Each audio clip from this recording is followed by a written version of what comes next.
Bonjour à tous. Aujourd'hui, on va décortiquer ensemble une histoire vraiment puissante, universelle, et pourtant racontée avec une simplicité déconcertante, juste avec des bonhommes allumettes. Mais juste avant de commencer, une question qui est un peu le fil rouge de tout ça, est-ce qu'une simple histoire, comme ça, peut vraiment changer une vie? C'est un peu le voyage à la fois narratif et même philosophique qu'on va faire aujourd'hui. Allez, c'est parti, on entre dans le vif du sujet. Toute histoire a un point de départ. Et pour celle-ci, on commence dans un contexte assez difficile, un contexte de lutte. Alors, la toute première scène, elle est assez parlante. On voit notre personnage complètement épuisé sur un matelas à même le sol. Franchement, tout dans cette image, que ce soit la lumière un peu blafarde du matin ou sa posture complètement voûtée, tout ça, ça crie la fatigue, une vie sans confort. Et ensuite, on a ce grand classique, ce symbole que tout le monde comprend, le portefeuille vide.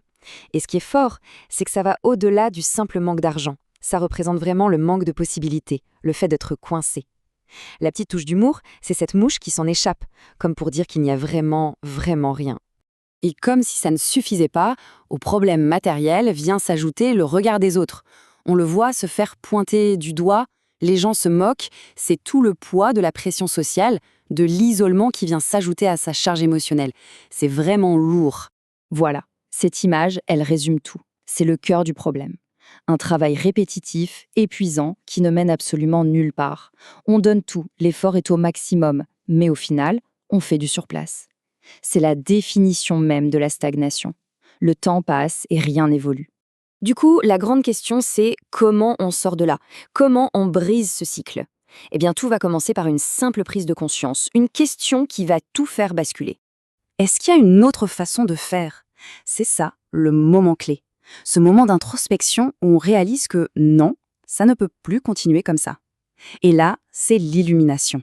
La petite ampoule qui s'allume au-dessus de la tête, littéralement. Et là, on assiste à un changement de stratégie vraiment radical.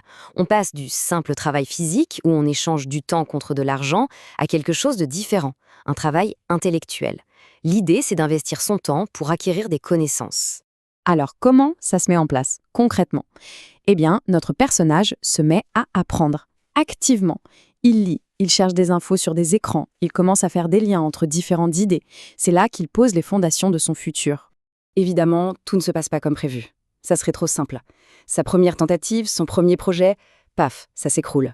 Mais ce qui est important de noter, c'est que l'échec ici n'est pas vu comme une fin en soi. C'est juste une étape du processus. Une étape quasi obligatoire, en fait. Et on arrive à un moment absolument décisif, un vrai carrefour. Face à cet échec, il y a un choix à faire. Abandonner ou en tirer une leçon. Et notre personnage choisit la deuxième voie. Il décide de transformer cet échec en carburant pour aller de l'avant. Une fois cette décision prise, les choses commencent vraiment à changer. On voit des progrès concrets apparaître, pas seulement à l'extérieur, mais aussi à l'intérieur de lui-même. La transformation est lancée. Ce graphique l'illustre parfaitement. La progression n'est pas fulgurante, hein. C'est lent, graduel, mais c'est constant. Une ascension qui se construit pas à pas, grâce à la persévérance et aux leçons du passé. Et forcément, quand on change à l'intérieur, le regard que les autres portent sur nous change aussi. Ceux qui se moquaient avant, eh bien maintenant, ils le regardent différemment, avec une sorte de surprise silencieuse. La perception extérieure finit toujours par s'aligner sur la transformation intérieure. Ça nous amène à cette phrase qui résume tout. Le changement commence à l'intérieur, mais se voit à l'extérieur. C'est un peu le sommet émotionnel de son histoire. On le voit, plein d'assurance, tendre la main, comme une invitation à suivre son chemin, à partager ce qu'il a appris. Mais attention, ce n'est pas fini.